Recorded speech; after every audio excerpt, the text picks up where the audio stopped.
Good morning, everybody. In this episode, we're going to work on the throttle linkage and see if we can figure out if we have a problem with the throttle linkage or the throttle sending unit right there. Something's not right. So what's happening is we're sending the data log. As if you've been following, anybody need a loan? I get loan offers every day. What happens is, if you've been following, is that we're not moving the throttle past 71%. So on a full hit where I'm holding it to the floor at 8 pounds of boost, we're getting to like 74 miles an hour. We went to 74.7 miles an hour, wide open, trimmed up, everything the best it can be. And the data log only showed I went 71% throttle, and it was only for a fraction of a second that it was running at like 68% throttle continuous. And I mean, that's nowhere near where we need to be. When I move the throttle linkage, and I can guarantee you when we put this boat together, we made sure we had full off and full on. So somewhere in this motor change, we have done something, I think, to affect that, or the throttle positioning sensor is bad, and I have a new one, so we may be changing that out. The other problem is the RFI signal that we talked about. The RFI coming through the wiring. Engine guy doesn't think that that's the case. Doesn't seem like it would that would be the problem. So, but we do have tinfoil, and we're just going to do two things. We're going to fix the throttle positioning hopefully this morning, and maybe wrap some lines just because, or cover the coils, because the coils are typically on top of the valve cover, and we don't have ours on top of the valve cover. We have them down on the chassis, on the main rails. So we're just trying to find this problem, and seems like, you know, we find one problem and we get two more that are stopping us. So we're whittling away at it. This project's taking way too long to find everything wrong with it. But again, if you've never done this before, then you don't know. And the next person that tries to do this will be able to reach out to me and go, what did you do for this? And I'll be able to tell them the problems that we came up with and the solutions and how we solved the problems. So first thing we're going to do is disconnect the throttle linkage and verify that we are getting full throttle travel with the linkage. And I did do that last week, and I'm short 1/4 of an inch, but I don't think 1/4 of an inch is in travel is equivalent to from 68% to 100%. So we're going to start there and then try to figure this out. But we are going to get the boat in the water today, and we are going to get some testing on it, and hopefully solve some problems, and hopefully set another speed record for ourselves. And once we have that problem solved, then we're ready to go to E85. We were going to be on E85 on this tune, and we're just not ready yet. We've got to get this brick wall at 5,000 RPM problem solved that we're running into, and I can guarantee you it's not thrust, because when we put 14 pounds of boost to this thing, it gets there in a second and a half, and then it hits the limits, and it does fling past 5,000 for just a second, but it's not a thrust problem. I'm sure of that. We've got a linkage problem, a throttle positioning control problem, or an RFI problem, we believe. So I'm going to chase those problems. I want to talk about another thing. Get my coffee. The boring part of these videos. I understand that. I had somebody make a comment about that I turned a perfectly good boat into a plowing pig. People just don't know what they don't know. They're not on this side of the camera. They're not on this side of the fence. They just don't know what they don't know. But I'm going to show you something. Right there is trim control. When I'm driving the boat, I'm all the way forward, trying to keep the nose down, keep it steerable, keep it controllable. When I take off, full throttle, I'm back there. When I go full throttle, which is not even full throttle, now that we know.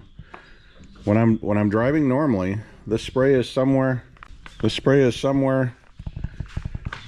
right here, about in line with the window. Okay, I'm forcing that spray to be there. I'm forcing the nose into the water. I'm forcing it to drive, to steer. When I take off and pull that thing back, the spray is way back here. The whole front of this boat comes up out of the water, and this thing just rears up and goes.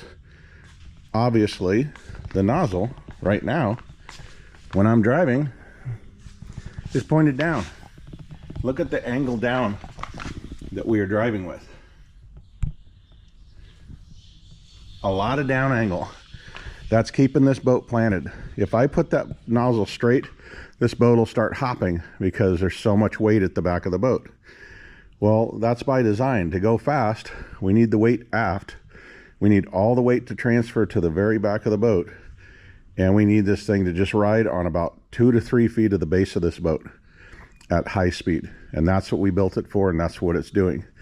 So before you go making a comment that we've turned a perfectly good Adam boat into a plowing pig, I don't know. I get frustrated with the negative comments. There's very few, and I mean very few. Like one, I can probably count the negative comments on one hand, which is great, and I appreciate that.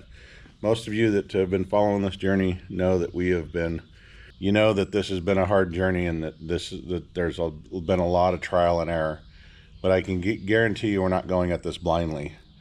I call people, I ask questions, I voice my concerns, I get answers. We collectively get together and decide which one is the best for us and what we're trying to do. And again, this is not a basher mini boat. It was never built to be a basher mini boat. You can call it whatever you want. It's the funnest boat I've ever built and the funnest mini boat I've ever been in. And if you could drive this boat, you would understand what I'm talking about. So next thing, if any of you are trying to join our group, Isaac, who was our featured boat last week or last episode, if you want to reach out to Mini Jet Boat Dudes on Instagram and communicate with Isaac, you can join that group and become a follower. And he'll be posting if we're doing runs in places. I would assume he'll be posting on that where the runs are going to be. I don't do the river stuff with these boats. Probably go with Dan or Megan's boat's in the water already. In Megan's boat. But, you know, I'd love to see you come join the group and come hang out and run around with us. And, yeah. So, anyway, Mini Jet Boat Dudes. Instagram. All right, let's get to work. Enough of me chit-chatting. I want to start this video out by acknowledging and thanking the many people that have sponsored this project. They're in no specific order, but for all the help with putting this boat together. Vintage Vehicle Design, Justin, can't thank you enough. Kid was amazing with all the exhaust and wiring and tubing, and I mean, he's done so much on this boat. Can't thank him enough. RLB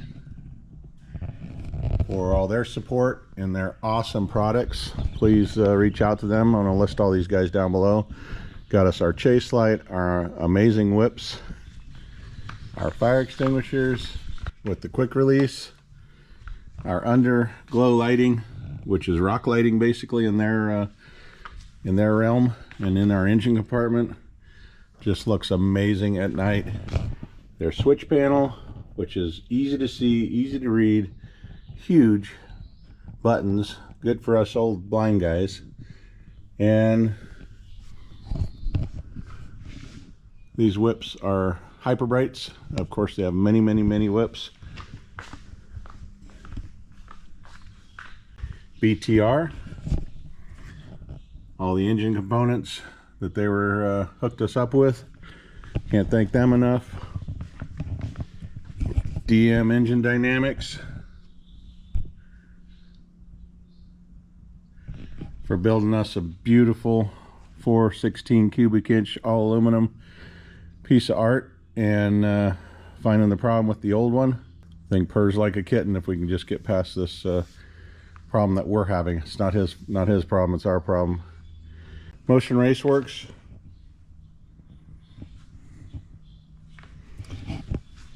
Southern Jet. J Industries for all of our events. We don't have a lot of J Industry stuff on this boat, but unlike the other two boats. VS Racing turbos. And last but not least, our primary sponsor, West Coast Electric. Phil basically made this dream come together with our gull wing. I always had this plan to have this thing look like this, and Paul was able to take my vision and turn it into something absolutely amazing. So we will do a full feature on this boat and go through everything at a later date, later video, and we will go through everything. So we'll touch on some past and why we ended up doing things the way we did them and so on. So again, thanks. Let's get this show on the road. There you go. Okie doke. So we got the throttle reset now. We got enough threads on it to make it work, right? Yeah, I think I went the wrong way. You stretched it, right? Yeah, you went out. It should go to 0. Oh no, yeah, I pulled it in, not out. There we go. So we go this way. Okay, we are officially. Can you move it manually back there? I guess. Okay. We are officially getting 100% throttle. And 0. Beautifully.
ski beach. Look at the back of it. Lots of people here.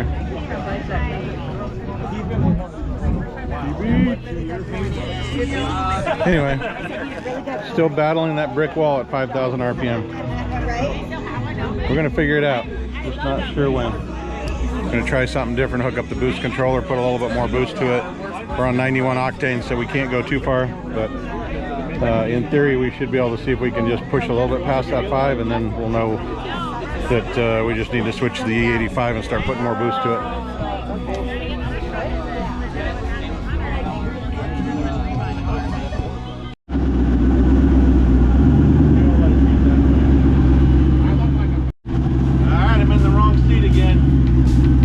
Justin's debut driving the Piranha boat. See what this is all about.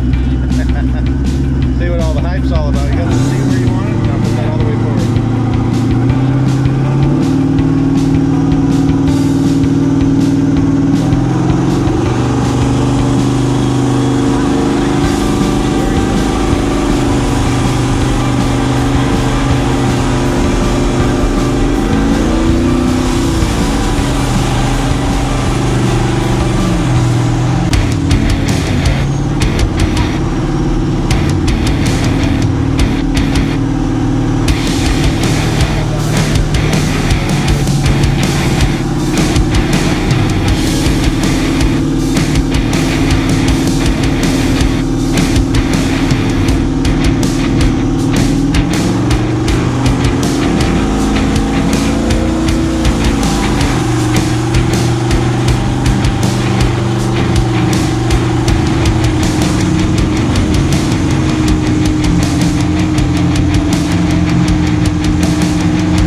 Chicks over there. Rips.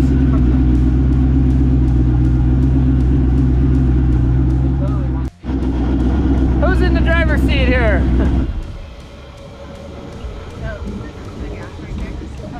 Everybody say a prayer for Megan.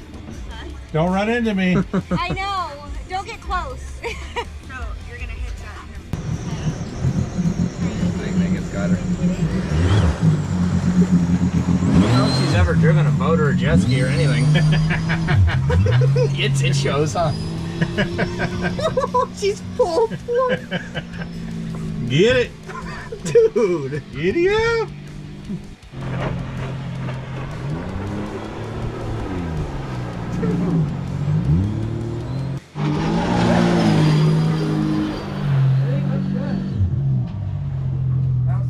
Well, I was going and I think I You tried were to- ripping hard. I was like, holy. Kiki's ripping. I tried. The 33 she just told boat. me to go. Whoa, Nobody sorry. was around but you guys, so as long as I didn't hit y'all, we were good. What do you think? Now you want one, huh? I don't know how you guys do this. Why? You really have to read the water. Yeah, you do. Short. Yeah, no, that was really Freaky fun. Tales. Yeah. Did you have fun? Yeah. A bit vulgar. Did you feel like you had it under control? 100%. Oh, okay. I've driven a lot of Oh, shit. good for you. I've driven nice Whoa, shit. whoa, whoa, whoa, I've whoa. driven We Maybe- can't be like that. Here, I'm gonna move. Look how far the back is. It's probably about ready to flip over backwards. Yeah. I know, huh? Yeah, the whole point of the chill area on the back of the Piranha boat was to sit there, and we're all Yeah. piled on the back of Megan's boat. I don't mind company.